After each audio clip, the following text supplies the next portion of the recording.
Bonjour à tous, 32e épisode donc de No Legality Times.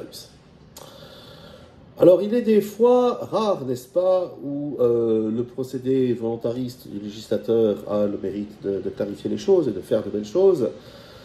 Il est des fois encore plus rare où l'exécutif dépose un projet de loi qui s'avère être utile et constructif.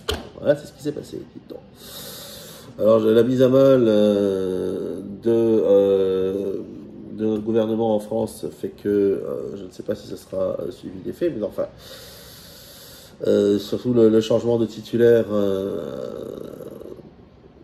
en la matière, dans ce ministère-là, fait que on risque d'avoir un projet de loi dont la portée sera limitée, voire même qui risquerait d'être avorté. Mais enfin, il se fait que un changement majeur se profile dans le cadre de la fiscalisation des propriétaires qui louent leur logement.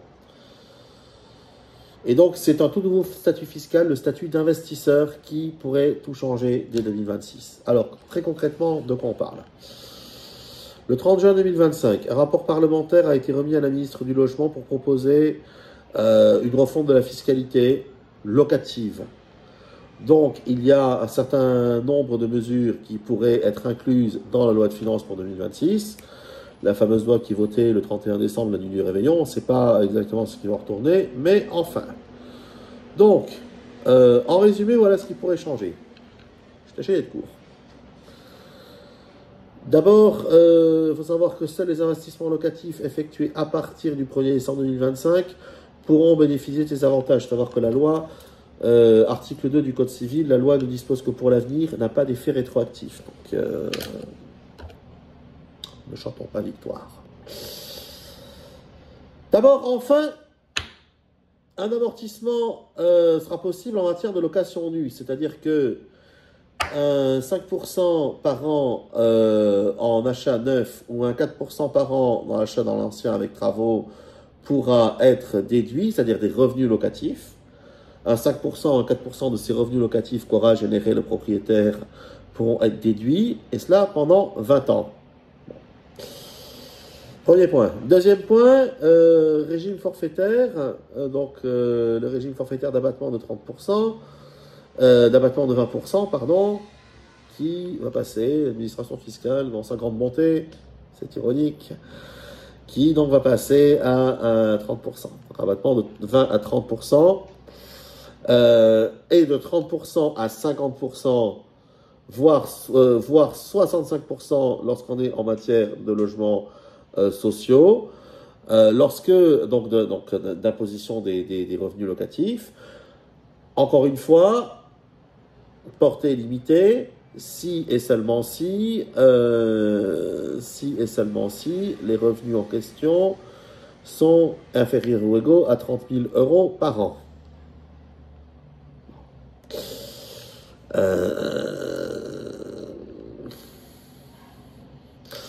Si vous avez, on va dire, alors là, encore une fois, on parle du non meublé.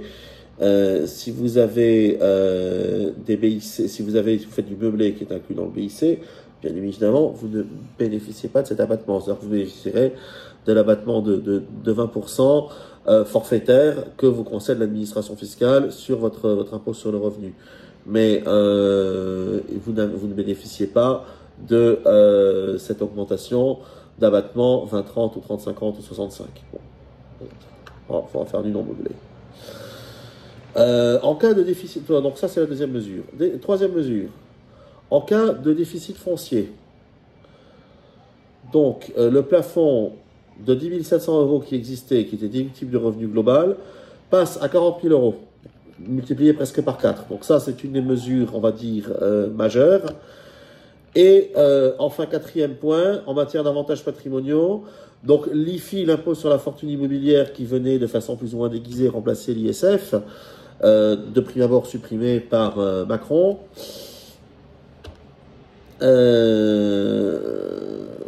mais assez sournoisement rétabli d'une façon ou d'une autre. Donc cet IFI fait l'objet d'une exonération et de la même façon, vous êtes exonéré de la plus-value que vous faites sur la vente de votre logement. C'est-à-dire que si vous avez un bien que vous achetez pour louer et que vous le revendez au bout de 20 ans, considérez que c'est de la longue durée et donc vous êtes exonéré de plus-value. Et ça, je pense que c'est le point le plus important de tout. Bon. Même si la principale mesure reste l'amortissement, donc on va dire ce nouveau statut de bailleur privé ou d'investisseur d'amortissement, qui d'ailleurs était déjà possible au régime réel, n'est-ce pas, pour les... Alors là, pour le coup, c'était possible pour les locations meublées, qui faisait que la location meublée était fiscalement plus rentable que la location non meublée, ce qui en soi était un non-sens, puisque la location meublée est taxée au titre des bénéfices industriels et commerciaux. Donc, quelque part, on rendait... on donnait quelque chose, c'est-à-dire qu'on donnait un avantage, si vous voulez, de rentabilité, qu'on supprimait de l'autre côté. Donc, cette situation assez absconse, vous allez me dire que c'est ni la seule, ni la première, ni la dernière en droit fiscal, mais prend fin, enfin censé prendre fin en tout cas. Donc l'idée c'est d'aligner les régimes des revenus fonciers et des bénéfices industriels et commerciaux, c'est-à-dire meublés et non meublés, et en gros au régime réel, si vous voulez, on serait sur une fiscalité qui serait normalement à peu près homogène. Chose qui d'ailleurs sera tempérée par l'amélioration du régime forfaitaire, parce qu'on a vu encore une fois que ce régime forfaitaire ne s'appliquait pas, cette amélioration du régime forfaitaire ne s'appliquait pas pour le coup aux locations meublées, puisque là on parle bien de revenus fonciers. Mais enfin, on reste on reste dans la cohérence d'une amélioration, sachant que je veux dire dans la cohérence d'une volonté d'amélioration tangible, sachant que cette amélioration du régime forfaitaire va surtout bénéficier aux bailleurs sociaux, à ceux qui font à titre privé du logement social, qui pratique ce qu'on appelle loyer intermédiaire, loyer social ou loyer très social. C'est-à-dire que lorsque un privé va se substituer à la mission de service public qui incombe aux collectivités publiques, en particulier aux collectivités locales ou municipalités, et va faire, lui, du logement social, ben, il y sera encouragé, et très largement encouragé. Bon, ça reste la très bonne chose. C'est-à-dire que là, pour ce qui est des lois, ce qu'on appelle loyers très sociaux au régime forfaitaire, vous aurez un abattement qui va passer de 30 à 65%. C'est plus du double. Bon. Je reviens sur l'exonération de l'IFI. Donc, il faut savoir que les biens respectant les critères du nouveau statut seront exclus de l'assiette de l'impôt sur la fortune immobilière. Donc, en gros, de dire, voilà, investissez, vous ne serez pas pénalisé sur votre patrimoine. Maintenant, est-ce que ce sera suivi des faits? Je ne sais pas. Pour la petite histoire, l'IFI aujourd'hui s'applique aux personnes dont le patrimoine immobilier net taxable dépasse 1,3 million d'euros. C'était peu ou prou le plafond de l'ancien ISF. Hein. Bon. Au 1er janvier de l'année civile. Au début de l'année civile, je veux dire au 1er janvier de l'année, tout simplement, au début de l'année civile.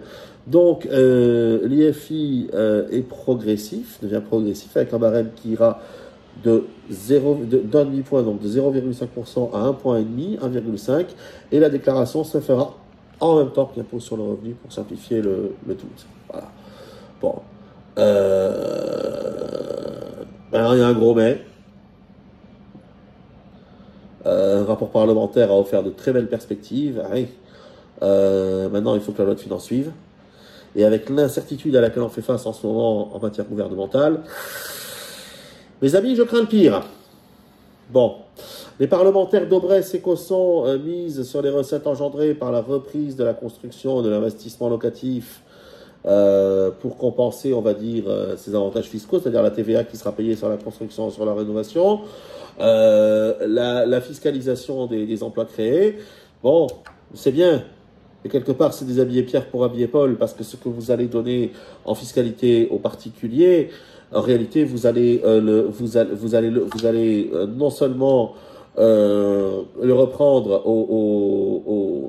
n'est-ce pas, aux promoteurs, aux constructeurs qui miseront sur sur le développement immobilier, la promotion immobilière, le développement dans le neuf ou dans l'ancien complètement rénové, donc entendu activité de marchand de biens, donc où vous avez un bien qui est complètement rénové, donc qui est assimilé à du neuf, non seulement cela, mais en réalité la TVA, qui c'est qui vraiment paye la TVA quand vous achetez dans le neuf, c'est le nouveau propriétaire.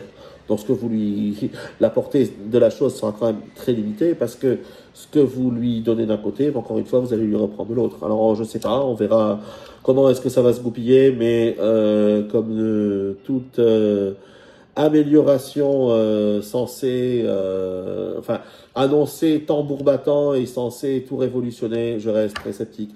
Par ailleurs, mauvaise nouvelle pour les investissements locatifs en cours, comme je vous le disais, la loi n'est pas rétroactive. Donc l'amortissement ne concerne que les investissements réalisés à partir du 1er décembre 2025.